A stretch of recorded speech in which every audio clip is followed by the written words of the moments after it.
আমার মেয়েও ফিরে আসবে না। আপনারা বিচার করতে পারবেন? পারবেন না।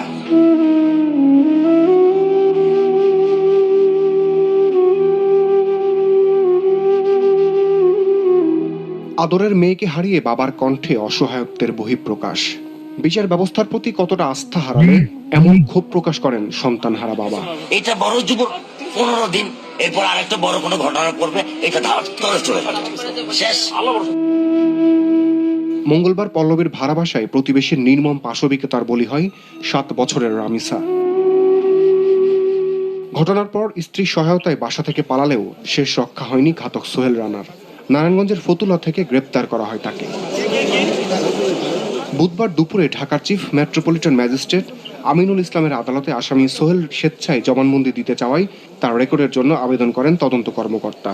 এ সময় দোষ স্বীকার করে জবানবন্দি দেন সোহেল। এ ঘটনায় জড়িত থাকার অভিযোগে সোহেলের স্ত্রী স্বপ্না আক্তারকে ঢাকার আরেক আদালত কারাগারে পাঠানোর আদেশ দেন। সোহেল সেই স্বীকারোক্তিমূলক জবানবন্দি দেয় এবং তার স্ত্রী, তার সহযোগী যে এই বিজ্ঞ আদালত জবানবন্দি গ্রহণ করার পরে দুজনকেই সিডব্লিউ মূল্যে জেল হাজতে প্রেরণ করে। এমন চাঞ্চল্যকর ঘটনায় আইন সংশোধন করে দ্রুত সাজা নিশ্চিত করতে না পারলে বিচার ব্যবস্থার প্রতি আস্থা হারাবে মানুষ। আমরা চেষ্টা করব আমাদের সরকার এবং আমাদের পক্ষ থেকে এটাকে তো তাড়াতাড়ি আইনের আওতায় ভালোভাবে এটাকে, আসামিকে আমরা আইনের আওতায় এনেছি, তাদেরকে আরো জিজ্ঞাসাবাদ